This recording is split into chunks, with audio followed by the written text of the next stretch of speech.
Hello and welcome to English Capsules. Today's capsule, present perfect. Get your coffee ready and let's get started. So, hello everyone, and welcome to our new grammar capsule. Today we're going to talk about a tense that tends to be a little bit tricky for some of our students. First of all, as always, we're going to go through structure, function, and some useful tips for you to incorporate this tense without having such a big headache, I think. So regarding structure, the thing that we need to bear in mind in this case is that this tense needs like two ingredients, right? Two main ingredients. We are going to have or has plus a verb in the past participle. For those of you who don't know what the past participle is, if you have a look at the irregular verbs chart, you're going to see that you have three columns. First, you have infinitive, then you have the second column, and then you have the third column. So past participle is going to be this third column. Yes? For irregular verbs, as you already know, this verb change somehow. So you need to have the list nearby to check how you're going to use it if you're not familiar with the verb. However, for regular verbs, nothing changes. We keep adding ed. So the choice between have and has is going to depend on the subject, as you already know. So we're going to give you a few brief examples, like I have eaten. Yes, because my subject is I'm going to use have. Third column of eaten. He has gone. Subject he. Verb has. Gone. Third column. They have traveled. So they plus have plus ed in this case, traveled. Yeah, because it is a regular verb, as you were saying before. Yeah. Okay. So, as we said at the beginning, this is the structure. Now we are going to move on the uses, the key uses. The uses is when do you need to use this verb tense to express what kind of information, let's say. Yeah. So we have several uses. The first one that we have on our list is actions continuing from the past. So I'm going to give you an example so that you can see more clearly what this means. The example is, I have lived in Spain for 9 years. Okay, so this action clearly started in the past, but it is still true. It's like it continues throughout. It's not over. So one thing, I don't know, this may help someone that's a visual student. So I remember clearly when I was studying this, my teacher drawing a timeline, and we would mark with an X when the action started, more or less, because normally we don't know exactly when the action started. And we would have like an arrow showing that the action progressed until the present, because the action is not over yet. Yeah, we know it started in the past. As you said, we don't know when exactly. And something else we do know is that it still continues. So there's this connection, right? Then we have a second use, which is recently completed actions. The example goes, he has just finished his exams. Now he's officially on holidays. So again, here we are using the elements that we have previously mentioned, has and finished. In this case, we have the word just in between. And this is to show that he has recently completed this action of exams, and now he's doing something else. But the exams are over. Okay, then we also have actions with a present result, as in he has lost his keys. So he's looking for them and he still can't find them. He hasn't been able to complete the action, right? So if you are following us, you can see that this tense connects both past and present. Then we can use the present perfect to speak about life experiences, as in, I have been to the US 3 times. This is part of our life. We are telling someone this experience, and that's all. Yeah, because here again, we are not specifying when. And on top of Mhm. that, this has happened 3 times. Doesn't mean that you are over visiting the Mhm. US. Probably you're going to You go can go many more again. times. Okay, then we also have for actions repeated in the past. They have seen this movie several times.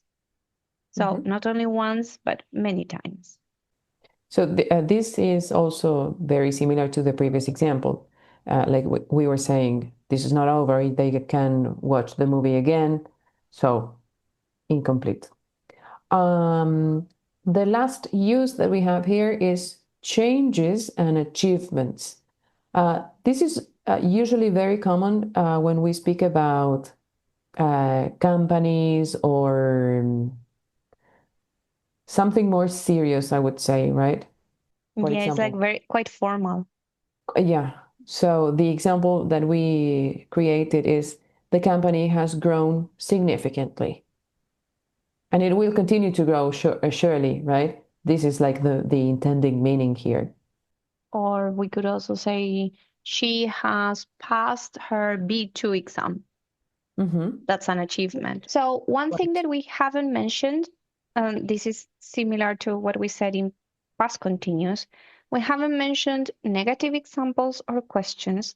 And this is Mm-hmm. because in the case of has and have, this is a verb that has a negative form. So we would simply create a negative example by using the negative form of the verb, like she hasn't passed her B2 exam. So usually, whenever we have two verbs, like in a structure like this one, the first one is the auxiliary verb. So this is the verb that is going to take the negative. And of course, when we create a question, it is going to go to the beginning. There is going to be an inversion between the auxiliary verb and the subject. So, a very popular question for this tense is, have you ever been to Paris? So, okay, a final thing that we have to add here is time expressions. We Right. have to remind you that time expressions usually exemplify or are linked to the uses. Depending on the type of activity that we are doing, especially when we're practicing, time expressions are key things in order to Mhm. determine the verb that we're going to use, the tense. Right. So I always tell my students to underline, circle, or do something with the time expressions because they are giving you crucial information in the sentence. That's right, because the time expressions show the uses the verb tenses have. So, with this, I mean every verb tense is going to have its own time expressions. So, if you think about all the verb tenses that you already know, you are going to spot very easily the time expressions related, closely related to every tense. In this case, we are going to show you some of them. So we have, first of all, since and for. Usually they come together, right? But But they the shouldn't idea be is, confused. no, they shouldn't be confused because they show you different things. We have to remember that since and for are typically used with the present perfect, okay? In the case of since, the example that we have here is we have been friends since 2012. So it is a bit specific. It shows you the year. In the case you don't know, the meaning for since is desde. Okay? And in the case of for, this is to represent a period of time. So I'm going to give you the same example using for instead of since. We have been friends for 13 years. So one is from a specific point in time, the other one is a period of time. So other expressions that we also find in the present perfect are yet, like have you finished your homework yet? Mhm. You have to be very careful with yet because normally we only use it with questions and it's going Mhm. to appear at the end of the sentence, not in the middle, not at the beginning. Exactly. Questions and also negative statements. I haven't done it I yet. We have to consider that in the case of these time expressions, they are placed in different positions within the sentence. So, in the case of yet, if you are asking a question or if you're saying something in a negative statement, it goes at the end. Okay, then we also have already. That is, she has already washed the dishes, meaning she's done with this action. Yes, Mhm. but it's Yeah. quite recent, so already. So in this case, as you can see in the example, she has already washed. Mhm. So first I'm going to have the auxiliary, already comes in the middle, and then I'm going to have my main verb in the third column. And speaking about position, we are going to mention just that also goes in the same position as already between the auxiliary and the verb. The example is they have just bought a new TV. Okay. I'm going to take advantage of this last example to tell you that many of my students have the same question like, how do you say, acabo de bañarme, acabo de comprar una televisión nueva, acabo de ir o acabo de venir de tal lado? Okay, see, acabo de is this. I have just had a shower. I have just bought a new TV. I have just listened to the news. Okay, so this is what you want to say when you say acabo de algo, right? Mhm. So this is key to remember. And there is also something else related to this. That is, don't translate. Don't translate from Spanish because it is different. And Yeah. regarding this particular verb tense, you are going to get confused because in Spanish there are many things that we want to say using different tenses in Spanish, which in English all is reduced to this one. Yeah, it's like be aware of translations because they don't always work in your favor.